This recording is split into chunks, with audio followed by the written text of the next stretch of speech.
Hey guys, it's been a very long time since I talked to any of you. I apologize for that. Ever since a lot of stuff's been going on. I've been focusing on school, focusing on training. Just in general, I've been trying to get promoted for quite a while. And I'm probably going to be a full-time student pretty soon. At least I hope so. There's other things going on that I'm not exactly sure how much I'm going to be around. But I'm just kind of spinning my wheels a little bit. So, I also haven't been talking too much politics. I haven't been paying very close attention. I mean, with the midterms coming up, you think this would be a good time for me to start pushing, but it's not that important to me right now.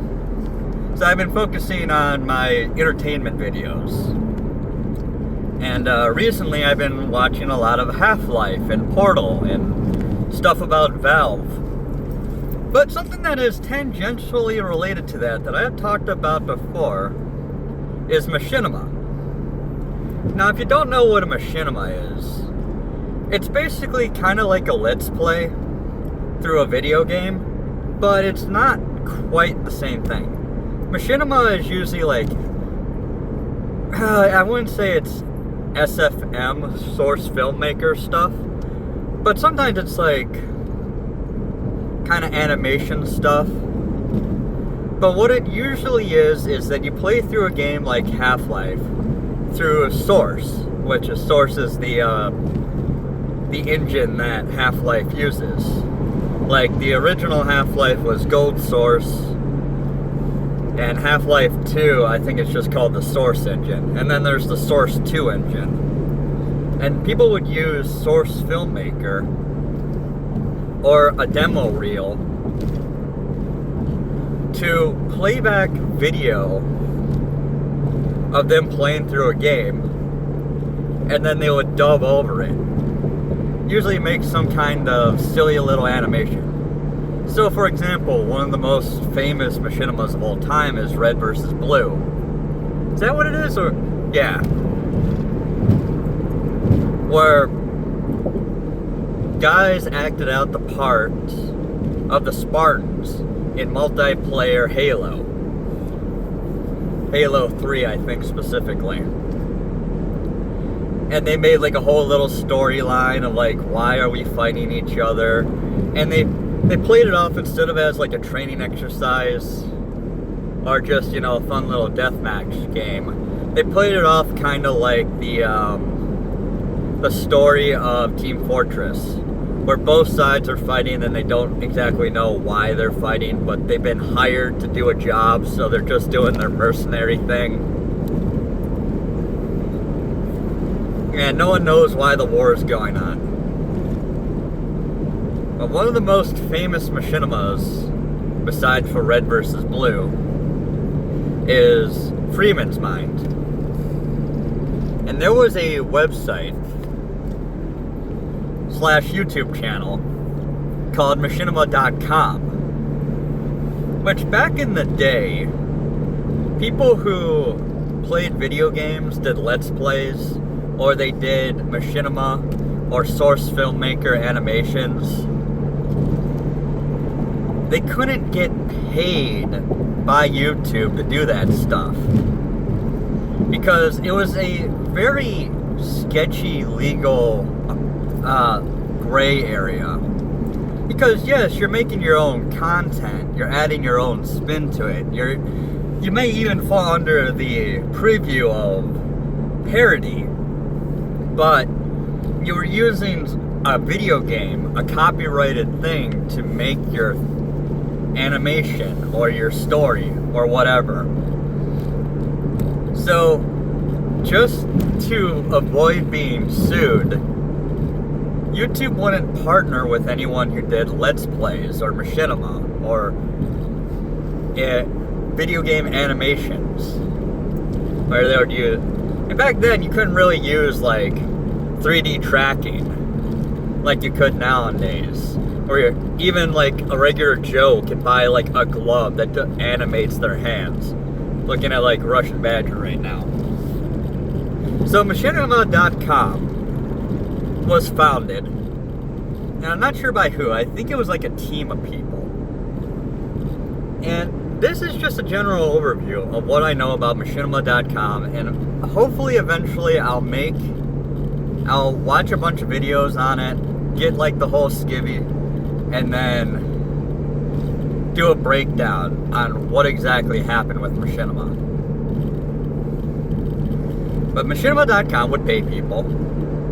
They'll take like 20%, I think, of the ad revenue that you could get, because even though you couldn't partner with YouTube, you could still put ads on your videos, and then people could donate to Machinima to make sure that like the company would stay open.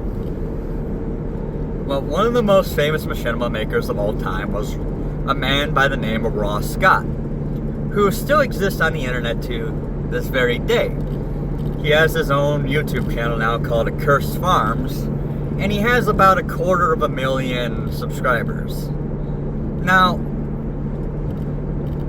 that's not that much nowadays, but the thing you have to remember is that he worked with Machinima.com for quite a while.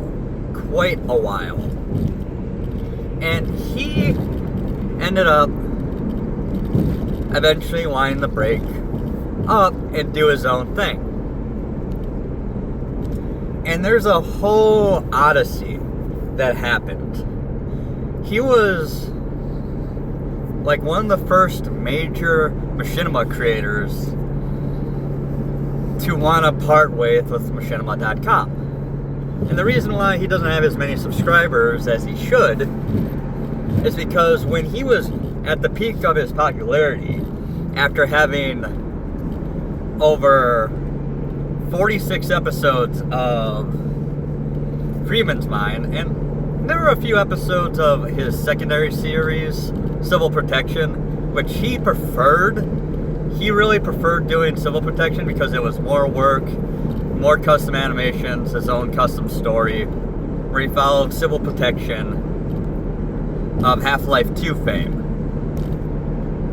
But ignoring that, basically, Machinima.com said that he did not have rights to his own videos that he created, that he produced, because of a contract he supposedly signed. Except for the fact that he hadn't signed the contract that said that Machinima.com owned his videos. And the contract that he did sign, they lost. And I think Ross actually forgot, didn't think about it, didn't have a picture of the contract himself either. So he was in this long legal battle where he couldn't post new videos. And for a year and a half or 2 years, he was fighting with Machinima to get rights back to his series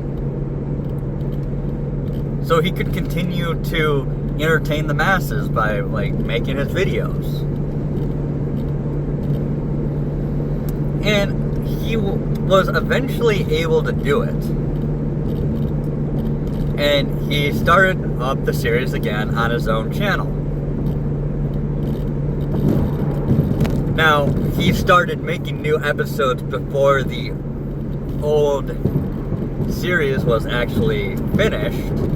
Or he had gotten rights to his videos before he started up the new videos, I mean. And once he was fully sure that he could post his old videos on his channel, he started posting them on Accursed Farms, his YouTube channel. And a lot of his views and his followers were still on Machinima.com, and they didn't follow him over.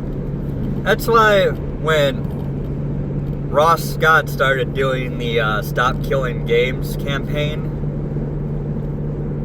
that so many people were behind him. He's an internet legend. But a bigger YouTuber, named Pirate Software, like, tried to destroy the campaign because he misunderstood the entire purpose of it.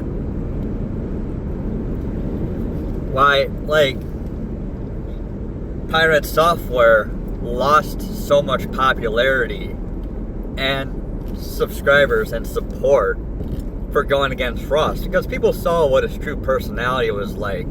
But also, Ross Scott had such a reputation that even though a lot of the people who used to follow him back in the day weren't subscribed to his new channel, they knew about him, and they knew that he was a trustworthy individual, and they trusted him over some guy that they have never heard of before. Now, besides Ross's growth on Accursed Farms being so stunted by the fact that somebody else had taken up all his views and subscribers from his series, he eventually did get back on his feet and has continued with Freeman's Mind ever since. Except now he's on a 2-year hiatus because he focused on his new series, which is called Ross's Game Dungeon, where he works on reviews for old games with his very special brand of comedy, which is absolutely just the most out there wild behavior. It actually makes me disappointed that he never had kids, because his kids would be absolutely hilarious, I believe. But I mean, every man has his choices in life that he can make. I can't fault him too much on that. But anyways, for a lot of other people, they were completely screwed over by Machinima.com, because eventually YouTube started to allow video game footage to be monetized, which meant that Machinima.com was rendered obsolete. And even worse, Machinima.com didn't stop being so possessive over the videos that were posted to their platform. A lot of creators didn't have the means or the drive to try to save their series, their videos. They had just been doing it for fun. They didn't know their way out. They weren't as willful or as dedicated as Ross were. And they ended up losing access to their videos. And I think Machinima's YouTube channel went down a long time ago, so entire series were lost. Now, back in the day, with Ross Scott, he pioneered an entirely new format of video creation. Now, if you don't know about Freeman's Mind, I guess I should talk about that. He pretends to be Gordon Freeman from Half-Life, and he plays through the entire game following the thoughts and words of Gordon Freeman. And it becomes kind of gray whether or not Freeman is actually speaking out loud or he's thinking. It's kind of like, it's up to your own judgment, like which stuff he actually says out loud and which stuff he actually, he's just thinking in his head. And the comedy is on point. And it inspired an entire generation of people to copy what he was doing. And eventually a bunch of these guys got together and they called themselves the Great Minds, or the Minds. And it was kind of like a tongue-in-cheek kind of thing. Like, you had the creator of Shepherd's Mind, for example, who, God, I forget his name off the top of my head, but he would play as Adrian Shepard from Opposing Force. And he played through that game pretending to be Shepard. And he had planned to play both the sequel to Opposing Force, which was a fan-made campaign that I don't think ever came out, or if it did, it never got finished to completion, so he had just kind of moved on with his life. And there was also an actual sequel that was being made by, it wasn't Looking Glass, it wasn't Gearbox. It was a French studio who, God, it wasn't the Deus Ex guys, I don't think. Oh, I just watched a documentary on it, on Half-Life, that talked about the story. Anyways, it was going to be Adrian Shepard being dropped in the Ravenholm, and the game was called like Return to Ravenholm, and Adrian Shepard would get with Father Gregory, and they would fight through Ravenholm, and we would learn more about how Gregory lives, how he eats head crabs, how he injects himself with head crab poison because he believed that it would give him immunity to like the head crab bite. And then at the end of the game, Father Gregory would mutate into a monster and Adrian would have to put him down. And it had gone like 90% of the way through before Valve canceled it.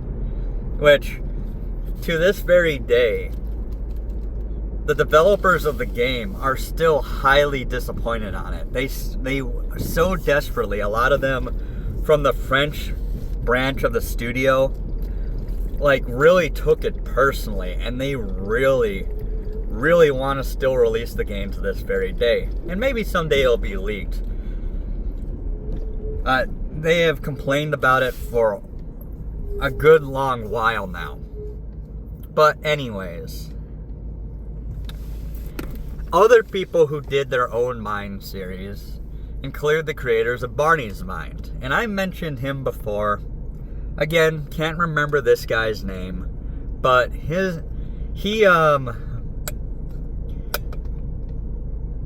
I interviewed him back in the day because I had thought about making my own game. I didn't know what videos I would make, what I would do in Machinima's Mind or whatever. Back then, buying a microphone, like soundproofing my room, seemed pretty difficult. Even to this day, I'm still lazy about it. That's why I haven't been making videos. I haven't been driving as much. So I don't make when I make videos with my phone while driving, I don't have a bunch of ambient noise. Like, I do occasionally, but I don't have a bad echo. Whereas in my room, I have a really bad echo. And I'm not dedicated enough to get all the soundproofing and everything. So if I was growing bigger, I would think about it. It's just a lot of work to learn how to animate, do the editing. I would have to hire an actual editor, and I don't know how to meet people like that. Stuff like that. But yeah, I interviewed the creator of Barney's Mind back in the day. I sent him an email. I asked him if I could ask him questions. I sent him a list of questions to ask him. I think I then sent him some follow-up questions. Got it all down.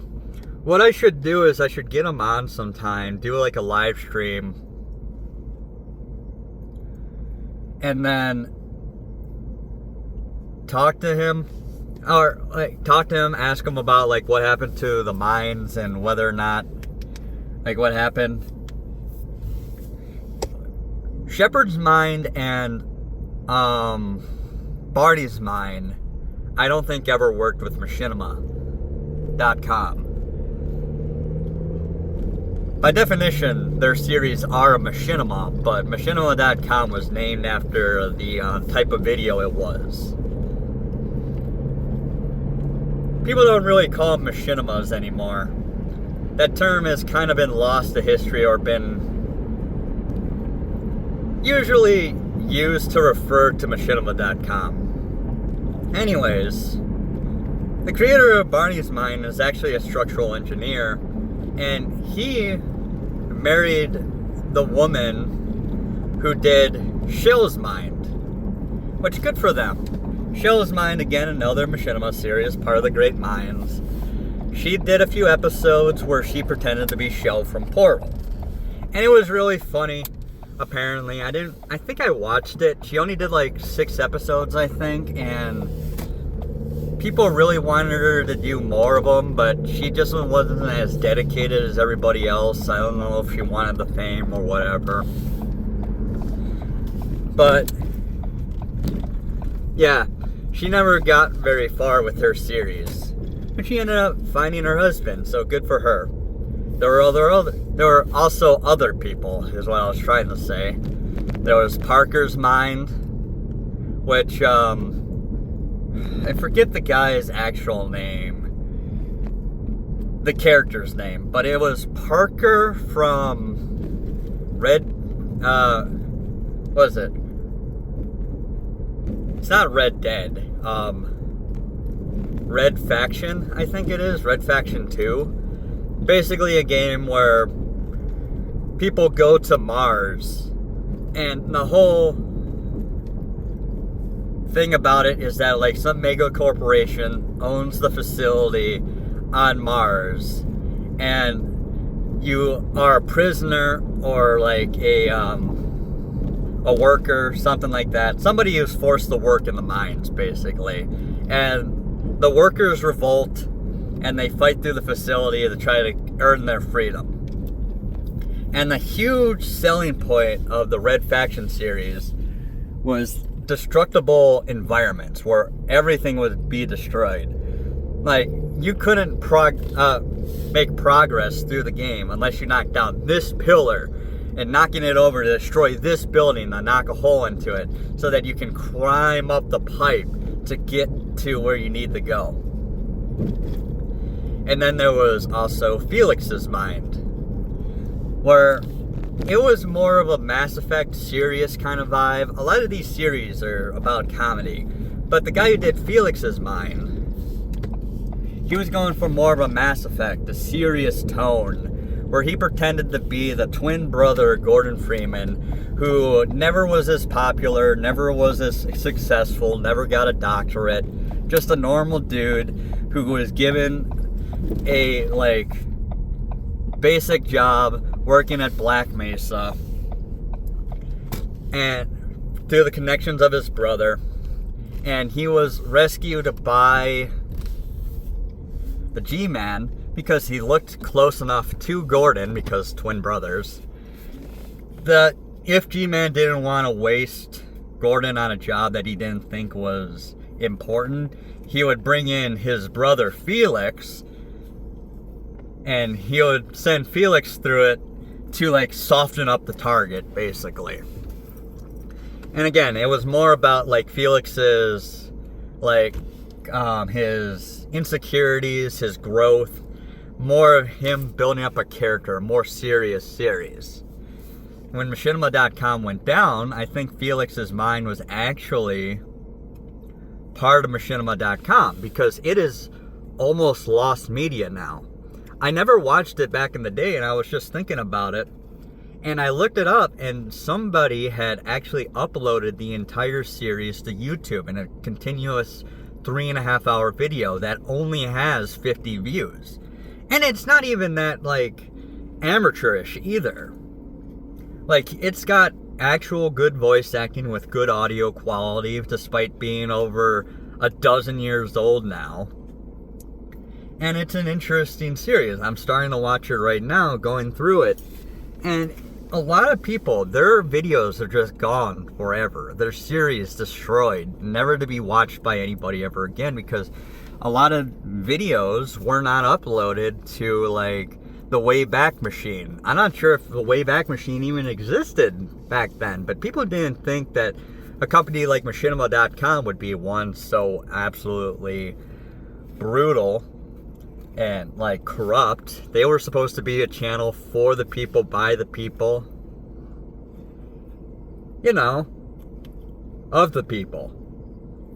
And they turned out to turn into a greedy corporation, and God only knows where those people are working nowadays. Probably like other mega corporations, but absolutely ridiculous. There was also Froman's Mind, where he was playing Gordon Freeman, but an even more exaggerated version of Gordon Freeman from Freeman's Mind. And he played through like episode 1 and 2. Again, I'm going to make a video on probably Machinima in general, but Machinima.com specifically, and talk about that. Because it is such a wild story. Internet drama from over 15 years ago. And the reason it's still relevant is because a lot of those people that worked there, they fell off the internet, never to come back, probably because of what had happened. And there are probably people who worked at Machinima.com that are screwing over other people now working at different companies. It's just like one of those things. Or keeping up with it might be really useful. But anyways, I'll leave it there, guys. I gotta go. So, bye.